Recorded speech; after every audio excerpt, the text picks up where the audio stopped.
이재용 삼성전자 부회장이 경영권 승계 의혹과 관련한 검찰 조사를 받고 귀가했습니다. 이 부회장은 본인에게 제기된 각종 혐의를 강하게 부인한 것으로 전해졌는데요. 산업부 윤성훈 기자와 자세한 이야기 나눠보겠습니다. 윤 기자, 이재용 부회장에 대한 조사가 얼마나 오래 진행됐나요? 네, 이재용 부회장은 어제 오전부터 17시간 동안 검찰 조사를 받고 오늘 새벽 1시 30분 무렵에 귀가했습니다.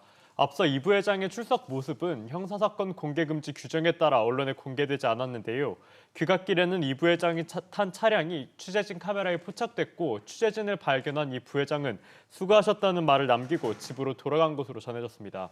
검찰은 이 부회장을 상대로 경영권 승계를 위해 삼성물산과 제일모직 합병, 그리고 삼성바이오로직스 회계 처리 과정 등에 관여했는지 여부를 전반적으로 조사한 것으로 알려졌습니다. 이 부회장은 자신과 관련해 제기된 각종 혐의를 강하게 부인한 것으로 전해집니다. 네, 그러면 검찰 수사의 핵심 쟁점은 뭡니까? 네, 삼성물산과 제일모직 합병 관련 의혹과 삼성바이오로직스 분식회계 의혹, 이 두 개의 의혹이 이재용 부회장의 경영권 승계 과정에서 불거졌는데요. 예.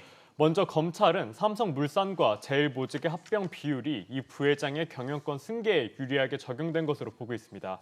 삼성물산은 삼성그룹의 지주회사격으로 경영권 확보에 필수적인데요. 이 부회장은 제일모직 지분만 23.3% 보유하고 있었고 삼성물산 보유 지분은 없었습니다.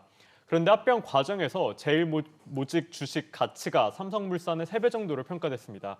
그 결과 삼성물산 주식이 없던 이재용 부회장은 16.5%의 지분을 확보하면서 그룹 내 지주회사격인 통합삼성물산의 최대 주주가 됐습니다.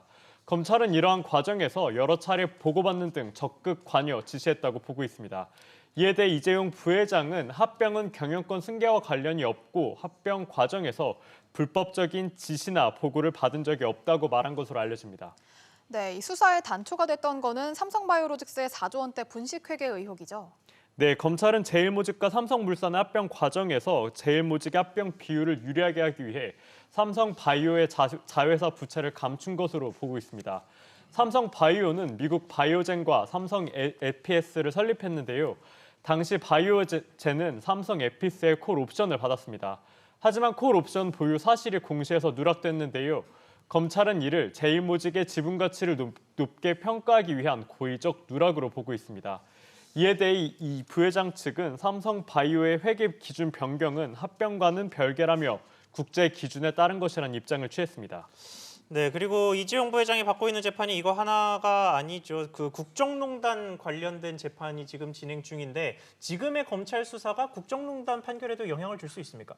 네, 그렇습니다. 현재 국정농단 사건 관련한 파기환송심이 진행 중인데요.